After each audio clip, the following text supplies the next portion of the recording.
오늘은요, 말씀을 나누기 전에 한 편 시를 먼저 나누고 시작할까 합니다. 우리 이혜인 수녀님이 지으신 시인데요. 제목이 어머니께 드리는 노래예요. 제가 한번 눈을 감아 보세요. 괜히 제 얼굴을 보면 좀 마음에 감동이 안 될 수 있으니까 눈을 감고, 그 목소리 좀 들을만 하니까, 자, 눈을 감고 한번 들어보십시다. 제목, 어머니께 드리는 노래. 어디에 계시든지 사랑으로 흘러 우리에겐 고향의 강이 되는 푸른 어머니, 제 앞길만 가리며 바삐 사는 자식들에게 덜어는 잊혀지면서도 보이지 않게 함께 있는 바람처럼 끝없는 용서로 우리를 감싸는 어머니. 당신의 고통 속에 생명을 받아 이만큼 자라온 날들을 깊이 감사할 줄 모르는 우리의 무례함을 용서하십시오. 기쁨보다는 근심이, 만남보다는 이별이 더 많은 어머니의 언덕길에선 하얗게 머리 푼 억새풀처럼 흔들리는 슬픔도 모두 기도가 됩니다. 삶이 고단하고 괴로울 때 눈물 속에서 불러보는 가장 따뜻한 이름 어머니. 집은 있어도 사랑이 없어 울고 있는 이 시대에 방황하는 자식들에게 영원한 그리움으로 다시 오십시오, 어머니. 아름답게 열려있는 사랑을 하고 싶지만 번번이 실패했던 어제의 기억을 묻고 우리도 이제는 어머니처럼 살아있는 강이 되겠습니다. 목마른 누군가에게 꼭 필요한 푸른 어머니가 되겠습니다. 이혜인 수녀님의 시이죠.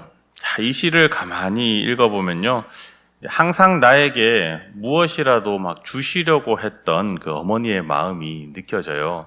그러면서 산다고 바빠서 그런 어머니의 존재를 잊은 채 감사할 줄 모르는, 그러고 살아가는 이 시대 자녀들의 이 현실적인 모습이 마치 내 모습은 아닌가 하는 생각을 하게 합니다. 살다 보면요, 부모와 자식 간에 갈등이 생길 때가 많이 있잖아요. 이 갈등이 왜 생길까? 여러 가지 이유가 있겠지만 저는 생각해 보니 서운함 때문인 것 같다는 생각을 했어요. 부모와 자식 사이를 갈라놓는 건 어쩌면 좀 서운함 때문 아닐까. 어떤 한 가정의 이야기입니다. 어느 날 아버지가 아들을 불러서 말을 걸어요. 아들, 우리 얘기 좀 할까? 내가 너에게 하고 싶은 말이 있어. 함께 마주 앉은 아들에게 아버지가 말합니다. 아들아, 내가 너한테 뭘 그래 잘못했니? 내가 너한테 뭐 힘들게 한 게 있어? 내가 너 괴롭게 한 거야? 왜 그렇게 너는 나를 싫어하고 미워하는 거니? 내가 너에게 한 말이 서운했어? 그거 다 너 잘 되라고 한 말이야. 너 힘들게 하려고 한 말이 아니란 말이야. 너 기억해? 네가 막 걸음마를 뗄 무렵에 네가 넘어질까 봐 내가 걱정하며 너 손 잡아주고 그랬잖아. 네가 힘들 때 너와 함께 걸어줬고 네가 위험할 때 그 위험을 온몸으로 막아준 적도 있었잖아. 그때 나는 너에게 한 번도 화를 낸 적이 없었어. 힘들다고 말한 적도 없었단 말이야. 너 그거 벌써 다 잊은 거야? 그러자 아들이 이렇게 대답합니다. 아니 아버지, 그런 거 안 해주면서 무슨 부모라고 할 수 있겠습니까? 그렇다고 제가 아버지께 서운하게 잘 못해드린 건 또 뭐가 있습니까? 하라는 대로 열심히 공부했잖아요. 돈 벌어서 때마다 서운하지 않게 해드렸잖아요. 그걸로 아버지 부족해서 지금 이러시는 겁니까? 도대체 얼마나 더 해줘야 아버지가 만족하시겠어요? 이에 아버지가 이렇게 아들에게 말합니다. 아들아, 내가 너에게 바라는 건 대단한 게 아니야. 내가 원하는 건 돈도 아니고 네가 성공하는 것도 아니야. 그냥 옳은 일 하면서 사람들 따뜻하게 대해주고 나랑 마음을 나누면서 그렇게 이 세상 겸손하게 살아가자는 것뿐이야. 좀 더 나와 시간을 보내고 이야기도 하면서 네 모습 보며 사람들이 칭찬하는 것을 보는 게 그게 내가 바라는 전부야. 저희 집 얘기는 아닙니다.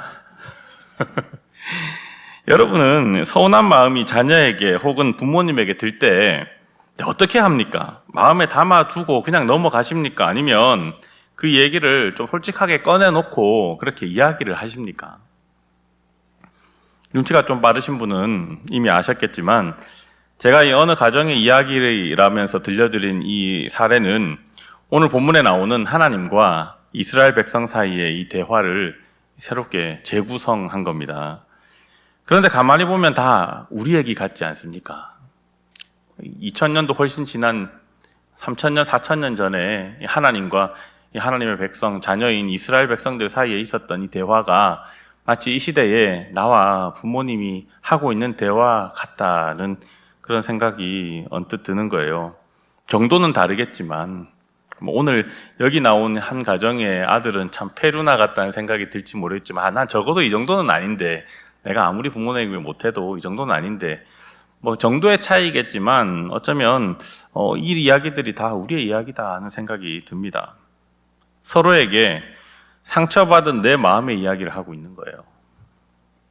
어쩌면 이게 위험한 선택일런지도 모릅니다.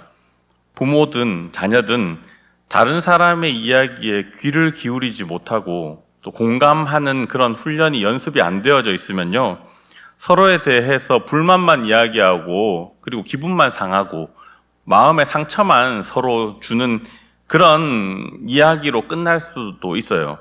하지만 그냥 상처를 가지고 살아가면 언젠가 그 상처는 곪아서 돌이킬 수 없게 되잖아요.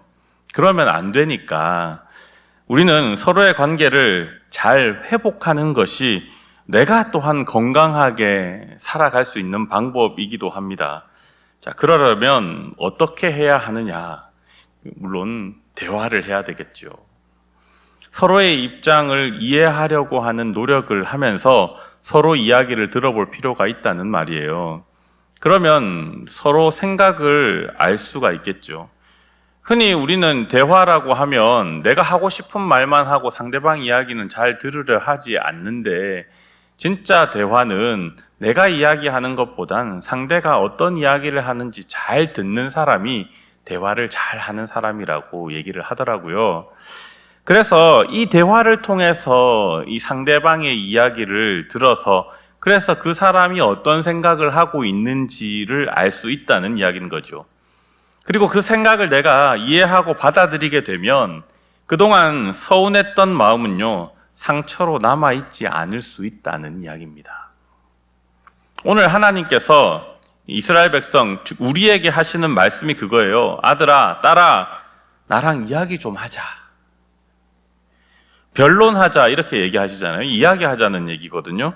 지금 하나님의 백성이 하나님을 태하는 태도가 지금 하나님 마음에 안 드는 거예요. 그래서 산들과 땅들 이 모두를 증인으로 세우고, 자, 온 만물이 보는 이 앞에서 자, 공평하게 네 할 말, 내 할 말 우리 한번 해보자. 자, 중간에서 듣는 사람이 있을 테니까 그러면 그 사람이 중간에서 중재하며 누구 말이 옳은지 누구 마음이 더 그런지 한번 얘기해보자는 거예요. 자, 하나님께서 자기 백성에게 이렇게 변론하자라고 한 데는 이유가 있습니다. 하나님의 백성이 언젠가부터 형식적인 제사를 드리기 시작하는 거예요. 부모와 자녀 간의 이야기로 풀어보면요, 자녀의 안부 전화와 또한 방문에 이 진정한 마음이 안 느껴지는 겁니다. 오기는 와요. 전화도 오기는 해요. 근데 이게 무슨 왜 전화했는지 모르겠고 오기는 왔는데 왔다 갔는데 마음만 더 불편한 거죠. 그저 자녀이기 때문에 다른 사람들의 눈을 의식해서 할 도리만 하고 있는 건 아닌가, 아마 그런 생각이 막 들으니까 서운한 거죠. 하나님께서 이렇게 말씀하십니다. 4절부터 5절 말씀인데 우리 한번 함께 읽겠습니다. 시작. 내가 너를 애굽 땅에서 인도해내어 종노릇하는 집에서 속량하였고 모세와 아론과 미리암을 내 앞에 보냈느니라. 내 백성아, 너는 모압 왕 발락이 꾀한 것과 부올의 아들 발람이 그에게 대답한 것을 기억하며 시딤에서부터 길갈까지의 일을 기억하라. 그리하면 나 여호와가 공의롭게 행한 일을 알리라 하실 것이니라. 아멘. 이 내용이 뭐냐면 하나님이 그동안 자기 백성을 위해서 한 일이 무엇인지 말씀하시는 겁니다. 그러면서 내가 이렇게까지 너희를 위해 했는데 나에게 제사를 드리는 일이 그렇게 너를 괴롭게 한 일이냐? 내 뜻대로 좀 살았으면 좋겠다라고 이야기한 그것이 그렇게 너를 괴롭게 했니? 라고 물어보시는 거죠. 여러분, 제사는 당시 하나님과 하나님 백성의 만남의 장이었습니다. 제사장을 통해 하나님 메시지를 듣고 제사장을 통해 하나님께 내 이야기를 하는 그런 만남의 장이 바로 제사였다는 거예요. 지금으로 하면 예배이겠죠. 주님의 날인 주일에 우리가 이렇게 함께 모여서 예배하며 하나님과의 만남을 가져요. 내가 살아가는 삶의 자리에서 하나님을 예배하며 하나님과 만난단 말이죠. 이는 마치 멀리 떨어진 부모님과 통화하고 시간 내서 찾아뵙고 하는 것과 같습니다. 그런데 그 예배가, 그 제사가 형식적이라면 부모의 마음이 어떻겠냐는 거죠. 서운하겠지요. 그리고 한편으로는 내가 자녀에게 뭘 좀 서운하게 한 게 있나? 그래서 야가 지금 일하나? 하는 그런 생각이 여러분 들지 않겠습니까? 사실 그러지 않아도 되는데 자녀를 너무 사랑하다 보니 내가 뭘 잘못해서 내 자녀를 노엽게 한 것은 아닌가 하는 그런 생각이 드는 거죠. 그런데 이런 상황에서 그냥 가만히 있으면 여러분 어떻게 되겠습니까? 오해가 깊어지고 마음의 서운함은 커져서 그 상처는 곪게 될 겁니다. 그러면 나도 모르게 서운함이 행동으로 나타날 거예요. 그리고 그 말 속에 그 마음이 담겨져 있겠지요. 그러면 그것 때문에 서로 관계가 단절되는 일들이 벌어질 수 있는 겁니다. 그러면 어떻게 해야 할까요? 저는 하나님께서 하신 그 방법을 추천드립니다. 이 세상의 가장 큰 지혜보다도 지혜로우신 하나님이시잖아요. 그래서 가만히 보니 하나님은 그 상황에서 그 상처가 곪지 않도록 그렇게 행동하시더라. 하나님과 그의 백성 사이에 언약 관계가 깨어져 있기 때문에 그 원인을 알고자 서로 이야기하자, 변론하자 하신 겁니다. 이게 연애를 할 때 이게 자매님들의 마음을 아는 것이 그렇게 힘들대요. 우리 형제님들이 무슨 생각을 하고 있는지, 저 말의 의미는 무엇인지 따로 스터디를 해야 할 정도로 무슨 말인지 잘 모르겠다고 해요. 고속도로에서 차를 타고 가고 있는데 예를 들어 남편에게 당신 지금 화장실 가고 싶지 않아? 라고 하는 말은 상대방을 배려한 말이 아니라 자기가 지금 가고 싶다는 이야기를 합니다. 그런 어떤 전혀 다른 사고방식에 있는 사람들이 서로 오해를 하고 있고 서운한 감정이 있으면 여러분 말로 하지 않고 어떻게 그것을 풀 수 있을까? 왜 그런지를 모르는데 어떻게 풀어줄 수 있겠느냐는 이야기를 하는 거죠. 그랬더니 하나님 백성이 뭐라고 얘기합니까? 6절에서 7절 말씀인데 우리 한번 읽겠습니다. 시작. 내가 무엇을 가지고 여호와 앞에 나가며 높으신 하나님께 경배할까? 내가 번제물로 1년 된 송아지를 가지고 그 앞에 나갈까? 여호와께서 천천의 순양이나 만만의 강물 같은 기름을 기뻐하실까? 내 허물을 위하여 내 맏아들을 내 영혼의 죄로 말미암아 내 몸의 열매를 드릴까? 하나님께서 자기 백성에게 얘기 좀 하자라고 해서 그래서 얘기를 듣는데 여러분 이 본문을 봐서 알겠지만 도대체 이게 무슨 말이야? 이 상황에서 지금 이 얘기가 말이 되는 이야기인가 싶은 이야기를 지금 하고 있죠. 그런데 하나님은 이 이야기를 듣고 뭐가 잘못되었구나라는 걸 아신 거예요. 하나님 백성이 하나님의 보살핌 아래서 세상을 좀 평안하게 살다 보니 이제 세상에 젖어서 하나님에 대한 이해가 왜곡되고 그리고 그 오해가 이제는 불신이 된 겁니다. 왜 그런 거 있잖아요. 아버지가 뼈 빠지게 일해서 가족들 부양했는데 나중에 자녀가 되려 아버지가 우리한테 해준 게 뭐가 있어요? 라고 따지는 것 말이죠. 아버지는 자녀가 원하는 게 뭔지 몰랐어요. 자녀는 또한 아버지가 어떤 마음으로 지금까지 가족을 부양하면서 사셨는지 모르는 거예요. 그래서 오해가 생긴 관계에 서운함이 서로에게 상처를 주게 된 겁니다. 그래도 자녀라서 형식적으로 아버지께 할 도리를 했던 건데 아버지는 또 그게 서운하죠. 그러니 자녀에게 하지 말아야 할 말도 합니다. 그러니까 또 자녀는 아버지에게 아이고 이만큼 하면 됐지 뭘 더 어떻게 더 하란 말입니까? 라는 그런 상처를 안기는 그런 악순환이 계속되는 것 같아요. 지금까지 상황을 보면요, 뭔가 잘못되는 것 같기도 합니다. 하지만 이런 대화를 수용할 수 있다면 이런 시간은 서로의 마음을 제대로 알 수 있는 계기가 됩니다. 그리고 그렇게 숨김이 없는 서로의 마음을 알게 되면 어떻게 관계를 풀어가야 할지 그 해결의 실마리를 찾을 수 있게 되는 거예요. 보십시오. 자, 하나님은 지금 하나님의 백성, 그들의 태도가 왜 그런지 이 변론을 통해서 지금 알게 된 거잖아요. 물론 하나님은 뭐 다 아신다고는 하지만 중요한 것은 직접 내가 그것을 표현했느냐의 문제인 겁니다. 자, 그래서 하나님에 대한 잘못된 인식이 이들에게 있구나. 그것이 문제였다는 걸 아신 거예요. 하나님을 제대로 알지 못하는 세대가 하나님의 백성이라고 살아가는 그 시기에는요, 항상 이런 문제가 불거졌다는 겁니다. 여러분이라면 당장 내가 직접적인 도움을 받았을 때 내게 도움을 준 사람을 서운하게 할 만한 행동을 하겠습니까? 지금 당장 내가 도움을 받았는데 그 도움을 준 사람이 내 앞에 있단 말이에요. 같이 살아있단 말이죠. 그 사람이 서운해 할 만한 행동이나 말을 내가 하겠느냐는 거죠. 도움을 크게 받았는데.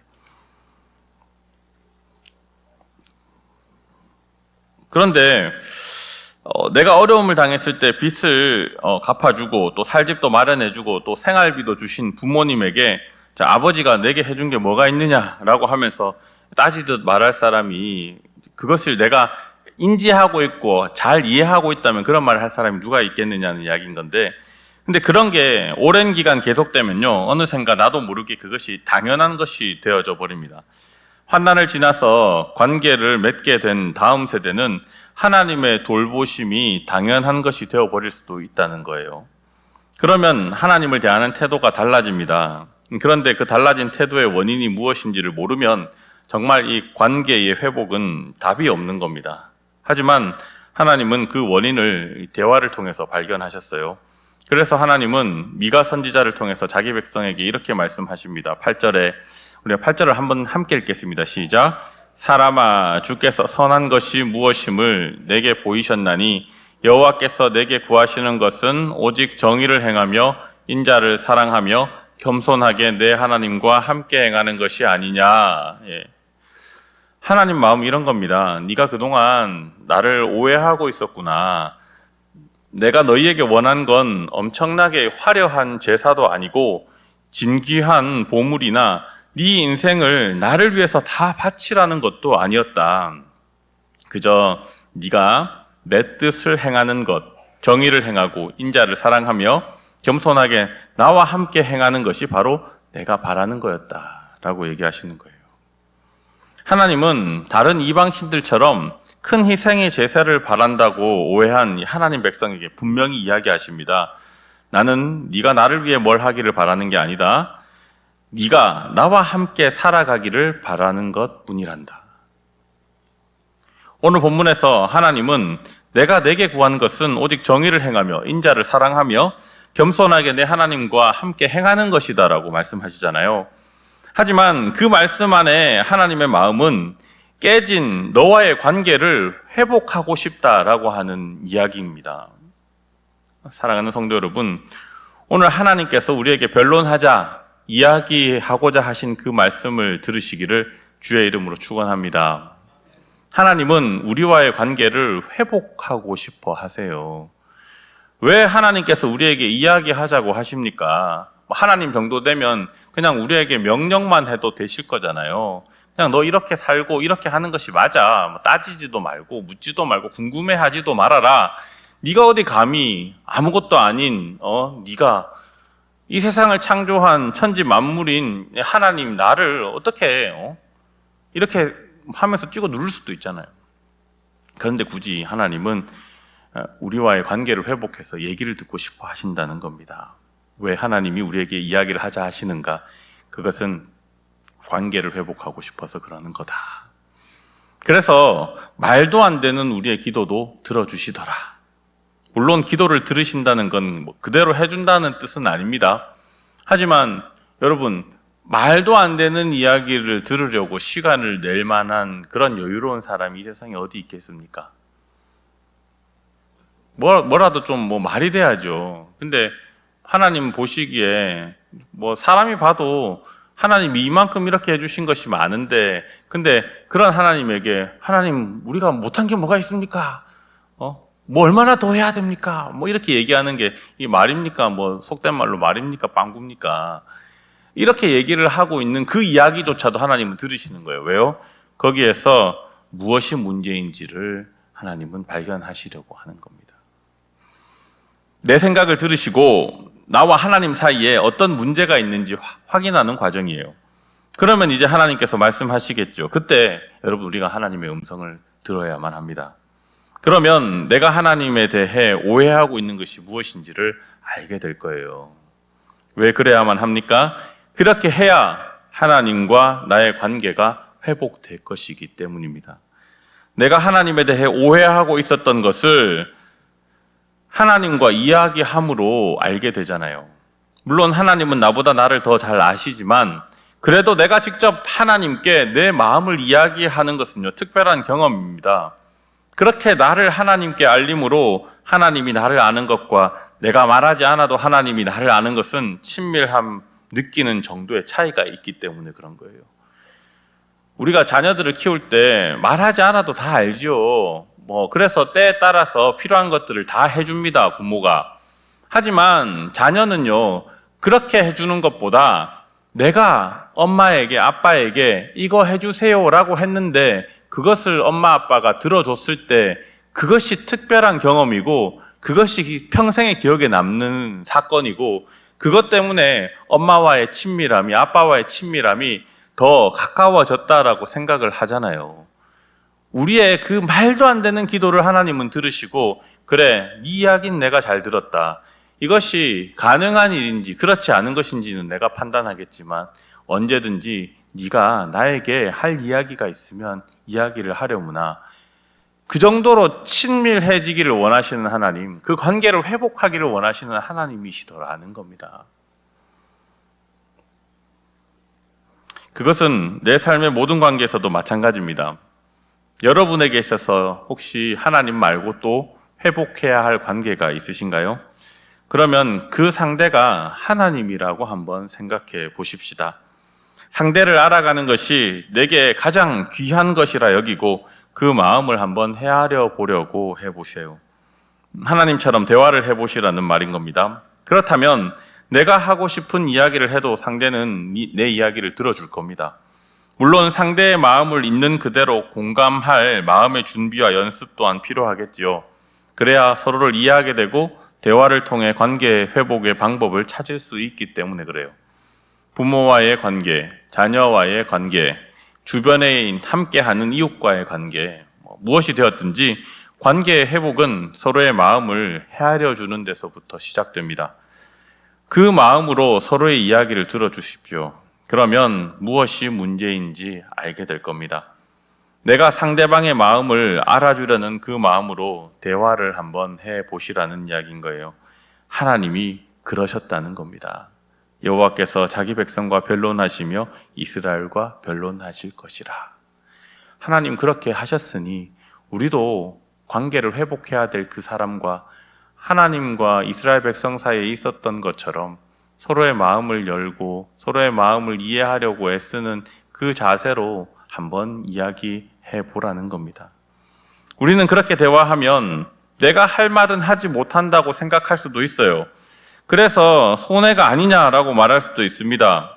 그리고 내가 평소 알던 대화란 건 내 뜻을 상대방에게 전하고 상대방이 내 뜻을 따르도록 하는데 그 목적이 있다고 생각할 수도 있어요. 그러니 대화를 통해서 문제를 해결하는 경험을 못할 수도 있습니다. 하지만 하나님이 하신 대로 해보라는 거예요. 하나님의 방법은 우리가 생각했던 것과 달랐다는 이야기인 거죠. 우리의 생각이 오해와 편견으로 인해 잘못되었다고 하더라도 그냥 있는 그대로 우리 이야기를 들어주십니다. 저도 이야기를 듣다 보면 그래요. 이거는 분명히 잘못 알고 오해해서 막 이런 얘기를 하는데, 그래서 저도 모르게 막 말을 끊어요. 그러지 말고 끝까지 한번 들어보라는 겁니다. 도대체 어디까지 이야기를 하려는가. 이스라엘 백성들이 하나님께 얘기하는 거 하나님 보시기에 너무 기가 차잖아요. 그런데도 하나님은 그들의 이야기를 끝까지 들으셨습니다. 그것처럼 그렇게 해보시라는 거예요. 하나님이 우리의 아픔과 그리고 그 혼란까지 다 들어주시니까요. 그리고 그 마음을 헤아리고 난 이후에 조용히 자기 말씀을 하나님께서 하셨지요. 그것처럼 우리도 그렇게 다 듣고 난 뒤에 한번 내 이야기를 해보시라는 겁니다. 하나님은 우리를 진리로 이끄시기 위해서 그렇게 하셨습니다. 우리 또한 그것이 잘못된 인식이라면, 상대방이 뭔가 오해하고 있다면 그 오해를 풀어주기 위해 내 이야기를 차분히 한번 해보라는 이야기인 거죠. 무엇보다도 하나님께서 나에게 구하시는 것은 관계의 회복이라는 것을 꼭 기억하시기를 바랍니다. 정의를 행하며 인자를 사랑하며 겸손하게 살아가는 삶도 하나님과의 관계가 회복되어서 하나님과 함께 행할 때, 그때의 그 행동의 결과의 능력은 바로 이 땅에 나타나게 되는 겁니다. 하나님의 자녀로서 하나님과의 관계를 회복하고 내가 맺고 있는 관계 모두가 하나님과의 관계가 회복된 것처럼 회복하기를, 그렇게 하나님은 우리에게 원하고 계시더라는 겁니다. 그래야 우리 모두가 함께 어우러져서 서로 이해하면서 살아가는 그런 하나님 나라를 경험할 수 있게 되기 때문이지요. 그러니 하나님과의 관계, 이웃과의 관계 모두를 회복함으로 하나님 나라를 경험할 수 있는 저와 여러분이 다 되시기를 주님의 이름으로 축원합니다. 중요한 것 마지막으로 한마디만 더 하자면요, 내가 하나님과의 관계가 잘 형성되지 않으면 분명히 사람과의 관계도 흐트러집니다. 내가 사람과의 관계가 뭔가 좀 잘 안 된다 싶을 때는요, 내가 하나님과의 관계가 제대로 잘 맺어져 있는지를 살펴보셔야 돼요. 객관적으로. 그렇게 하나님과의 관계가 회복되어지지 않았다는 사실을 깨닫게 되면 먼저 하나님과의 관계를 회복하십시오. 그러면 반드시 이후에 사람과의 관계, 이웃과의 관계, 깨어져 버린 그 모든 것이 다 회복될 줄로 믿습니다. 그래야 그곳이 하나님 나라라고 얘기할 수 있지 않겠습니까? 그것을 기억하고 하나님 나라 꼭 경험할 수 있는 저와 여러분 되기를 주님의 이름으로 축원합니다.